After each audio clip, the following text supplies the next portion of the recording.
Hello and welcome to your IL Dungeon Guide, Final Fantasy XIV. I'm going to try to, I guess, do this properly because my last video was, I just added some music over and over again. Be kind of, I guess, redundant. But Hullbreaker Isle is a new challenge introduced in patch 2.3 of Final Fantasy XIV. Basic, simple, trash, boss, trash, last boss. But here, as you see the little bear trap, try to pull the monsters in them because it adds a little debuff. But if you get too close to the bear trap, you will be absorbed by it, and it'll bite you. Um, but kill. You'll want to kill the mantises first because they have a pushback which can knock you into a bear trap, which is not fun.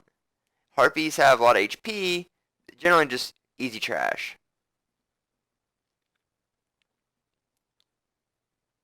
As you see there was the bear trap that ate the mantis, or bit it. This is a full free company run. We had 2 melee and a scholar healer, and then I went warrior this time because we just did this previous. We had some issues, and then I figured we'll do it again and record it. So we have no magic damage. Well, like a black major summoner. The scholar's got to focus on healing. Yep. Bees, you can't trap bees because they hover around the traps, and I'm not actually sure if they can be trapped. But yeah, bees do not have final sting though, so that is, I guess, a plus if you're worried about, oh no, it's gonna kill me. They're just kind of like a weak damage.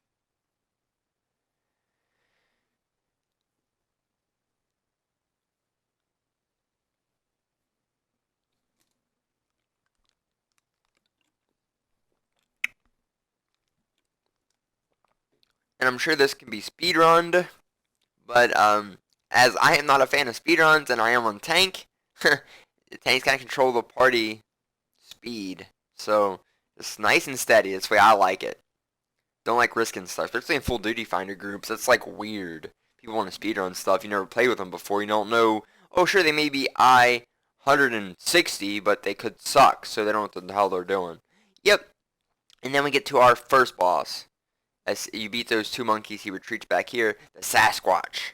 The Sasquatch just, tank and spank. You'll see when he pops ads, he starts doing his AoE beats on his chest. When he does that, grab a fruit. And I'll stop talking until we get to that part.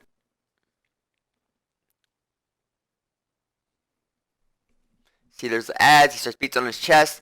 Have someone go to a wild banana tree and try to do the farthest one from the ads where they're at, because the ads will rush to the fruit, and if they eat it before the Sasquatch, he'll continue to beat on his chest. So they are a nuisance in this fight, but they're easy to kill. And when Sasquatch starts beating on his chest, it's just a mass area AoE. So he does no other attacks, so it's safe for all the DPS to go on the ads and kill them or distract them. And one DPS or healer or whatever it be, go to the fruit and get it. Just make sure the small monkeys don't get to the fruit. Because then you'll just be putting up with a giant Sasquatch beating on his chest. See how they try to run to it?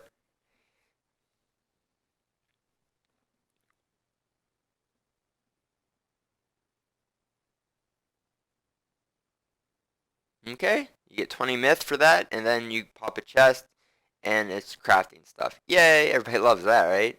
Okay, now this part, all the treasure coffers, if you do not know, they contain either mimics or like a junk potion. You need stone tablets. First, you need 1 to get through the door, and then you'll need 2. So you'll probably need to pop all the chests because sometimes the mimics do not drop a stone tablet. So if you get your stone tablets, you won't have to really worry about the chests because there's nothing in them besides potions if they are just regular treasure coffers. Sometimes they all are mimics, sometimes they all, well, some are mimics and then one or 2 are potions.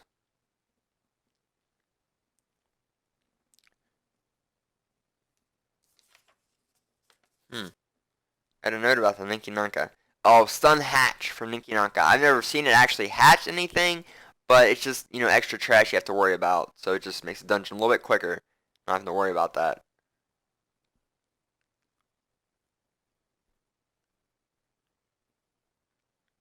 And sometimes, well, I already said, I think that the treasure coffer mimics don't always drop stone tablets. You just keep going because there are 3 more chests up ahead.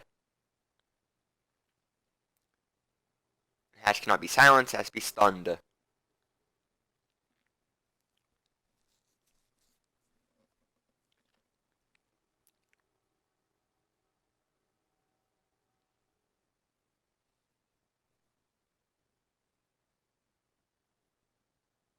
2 over here.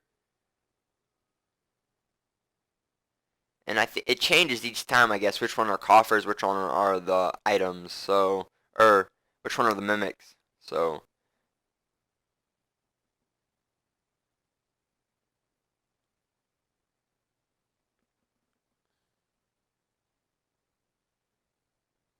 We just got our 2 stone tablets, and then you put them into the slots, and then you can proceed to the second boss. So Jorm. This fight, all dives are just dashes underneath the ground, much like Cutter's Cry, the second boss in the, second boss in there, is it? And then even dashes are big AoE. You'll want to get in the bubbles that are appearing on the screen now when it starts pulsing when he's under the ground. So all are dashes underground. You just dodge those and stay away from bubbles. Get too close, it absorbs you, and it'll mess up the whole bubble protection when he does his underground AoE. And even dives are big AoE. Get in the bubbles when he goes under and it starts pulsing. And of course, dodge the AoE water drops, the spittle splatter. Alright, see when it starts pulsing, get in a bubble. You take damage when you get in a bubble, but you'll take less than if you were not in a bubble.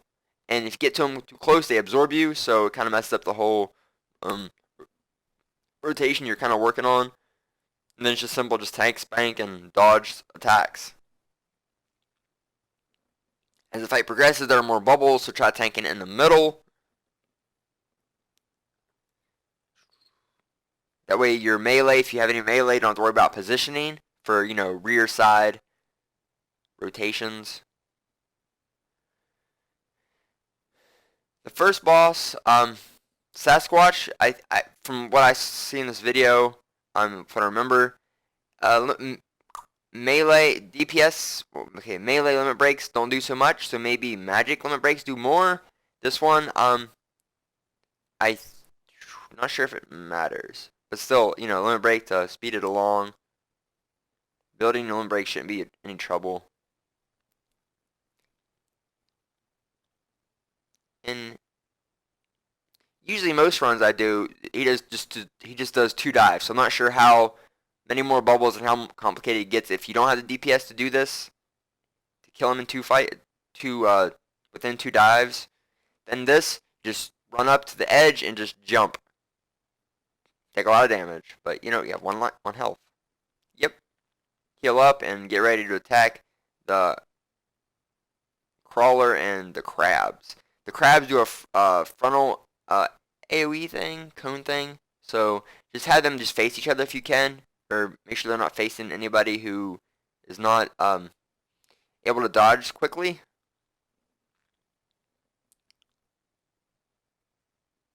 Maybe for like lag, latency issues. And then each time you see the pulsing thing, 3 water sprites appear. Just kill them quick.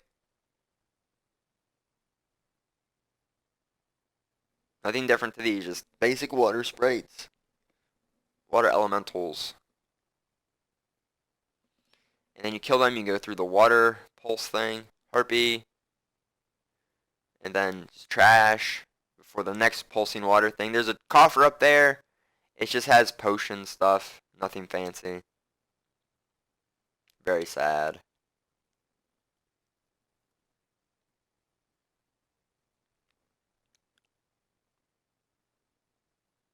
This is my, I think, favorite new dungeon. Really, the mechanics in this fight is just so fun.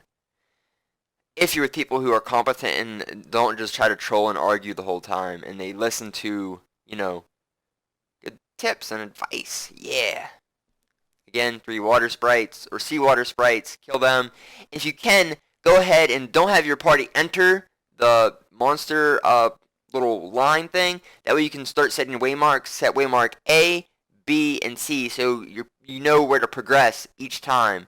So, because once you go in, a tentacle pops, and there's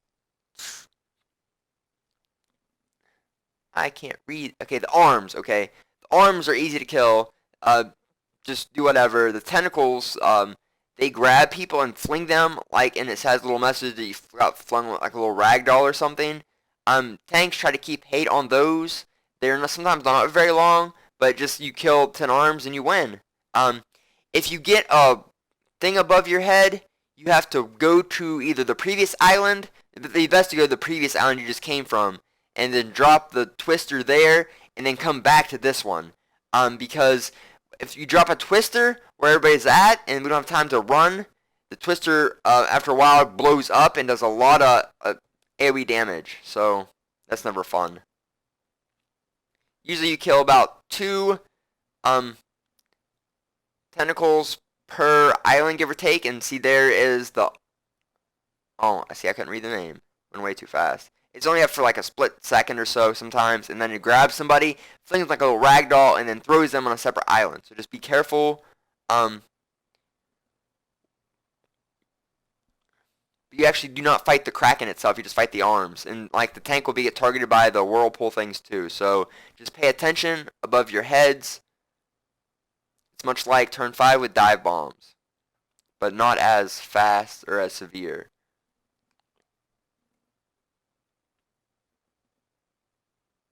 And just kill arms and then tentacles. Just make sure try to keep hate when you can if you're a tank.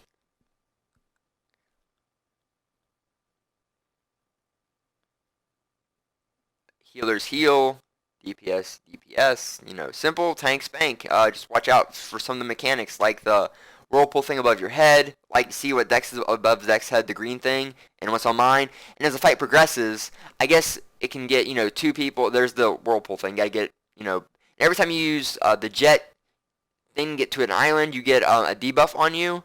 I forget what it does, but just don't try to ride the jets all the time, because the debuff will add up.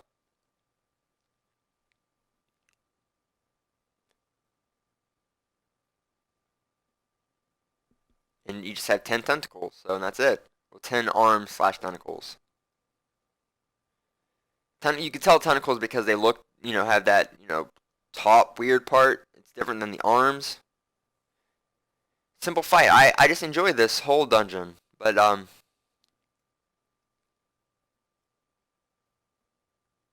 just about done.